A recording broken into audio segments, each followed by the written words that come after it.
मध्य प्रदेश में विधानसभा चुनाव के पहले कांग्रेस प्रदेश की भाजपा सरकार को घेरने का कोई मौका नहीं छोड़ रही है। गुरुवार को बालाघाट में कांग्रेस ने भ्रष्टाचार की शव यात्रा निकाली और प्रदेश सरकार के खिलाफ जमकर नारेबाजी की। बालाघाट जिला विरोध स्वरूप भ्रष्टाचार की शव यात्रा निकाली, जो कांग्रेस कार्यालय से निकलकर काली पुतली चौक पहुंची। कार्यकर्ताओं ने अंत्येष्टि कार्यक्रम में होने वाली रीति रिवाजों की तरह अर्थी को अग्नि दी, पंच लकड़ी एकत्र की और मातम भी मनाया। युवा कांग्रेस जिलाध्यक्ष ने आरोप लगाते हुए कहा कि राज्य सरकार ने मध्य प्रदेश को भ्रष्टाचार का टापू बना दिया है, इसलिए कार्यकर्ताओं ने भ्रष्टाचार की शव यात्रा निकालकर सरकार के खिलाफ अपना रोष प्रकट किया है। उन्होंने आरोप लगाया कि आज 50% कमीशन के बिना कोई काम नहीं होता।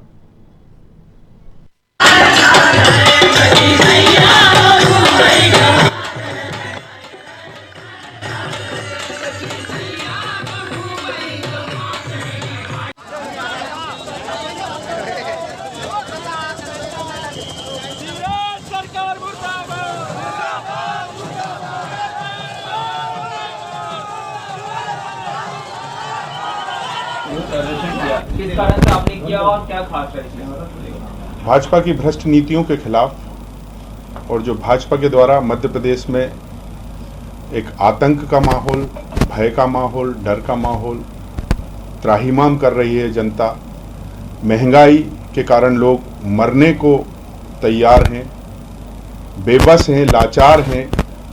भाजपा ने जो अपने इन सालों में जो कुठाराघात किया है उनके वोटरों पर, इस प्रदेश की जनता पर और साथ ही देश की जनता के ऊपर, उन सभी के विरोध में आज मध्य प्रदेश कांग्रेस सेवा दल यंग ब्रिगेड के जिलाध्यक्ष और समस्त कांग्रेस जनों के साथ मिलकर हम लोगों ने आज अर्थी निकाली, विरोध प्रदर्शन किया और इस बात का संकल्प भी लिया कि जहां जहां भाजपा की विधायक हैं उन्हें उखाड़ फेंक कर कांग्रेस की सरकार तो बनने जा रही है, 150 से ज़्यादा सीटें आएंगी और माननीय कमलनाथ जी मुख्यमंत्री बनेंगे और कांग्रेस की भारी प्रचंड बहुमतों से सरकार बनेगी।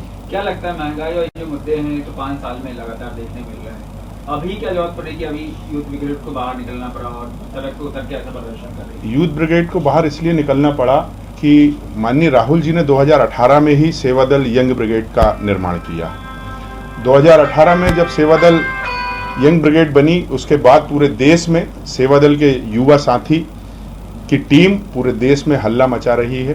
देश में सबसे पहले आंदोलन, प्रदर्शन, धरना और युवा ब्रिगेड जो है यंग ब्रिगेड सेवा दल, इस देश में भाजपा की भ्रष्ट नीतियों के खिलाफ युवाओं की एक बड़ी टीम, प्रचारकों के खिलाफ, आरएसएस के जो प्रचारक हैं उनके खिलाफ एक विचारक बनकर तैयार होकर रोड पर निकलेंगे और भाजपा की भ्रष्ट नीतियों के खिलाफ जनता के बीच में उतरेंगे। क्या कारण मानते, किस कारण से आप ये रोड पर उतरे हैं और लगातार कांग्रेस को उपस्थिति के बावजूद यूथ ब्रिगेड को इस बार उतरना पड़ा रोड पे, क्या कहना चाहिए? भाई देखिए, ये अली बाबा की और 40 चोरों की सरकार है। इनने लूट के खसोट के मध्य प्रदेश में जो हमारी 15 महीने की माननीय कमलनाथ जी की सरकार थी, 18 महीने की जो सरकार थी, उस सरकार के साथ में भी लुटेरेगिरी का काम किए और एक ठग पिंडारी जो ग्वालियर, चंबल, भिंड, मुरैना बेल्ट से आया था, उसने हमारे यहाँ के विधायकों को खरीद फरोख्त कर अपनी राजगद्दी बनाने की कोशिश की। इसी तारतम्य में आज प्रदेश भर के अंदर में एक झूठे ढिकोसले के साथ में झूठ बोलो, झट से बोलो, जन आशीर्वाद यात्रा ये लोग निकाल रहे हैं। ये पूरी यात्रा प्रायोजित है, आयोजित है और हर जगह अपने लोगों से ही स्वागत सत्कार करके एक माहौल बनाने की झूठी कोशिश की जा रही है। कल भी आपने देखा कि पिछले 3 दिन से बालाघाट जिले में जन आशीर्वाद यात्रा चल रही है और उस जन आशीर्वाद यात्रा को क्या प्रतिसाद मिल रहा है, किसी से छुपा हुआ नहीं। रही बात बालाघाट जिला कांग्रेस सेवा दल यंग ब्रिगेड द्वारा यह आंदोलन क्यों किया गया, भाई युवा का उल्टा अर्थ होता है वायु, और जब वायु अपना प्रभाव फैलाती है तो देश की बड़ी बड़ी सल्तनत हिल जाती है। आज कांग्रेस का एक मजबूत संगठन हमारे प्रदेश कांग्रेस सेवा दल यंग ब्रिगेड के अध्यक्ष गजानन तिवारी जी द्वारा पूरे प्रदेश में घूम घूम कर इस संगठन के मार्फत कांग्रेस के लिए संघर्ष किया जा रहा है और पूरा युवा वर्ग जो है उनके साथ में कंधे से कंधा मिलाकर जुड़ रहा है। आज का जो ये आंदोलन हुआ, जो ये शिवराज सिंह की शव यात्रा हमारे द्वारा पूरे शहर मुख्यालय से निकाली गई, इस शव यात्रा का निकालने का ये उद्देश्य है कि जनता जाग गई है। आप बोल रहे हैं 2018, मैं कह रहा हूं अभी महंगाई को लेके विरोध क्यों कर रहे हैं, इसको लेके विरोध क्यों कर रहे हैं, तो भाई मेरा कहना है कि इतने डरे हुए हैं कि देश का नाम बदल रहे।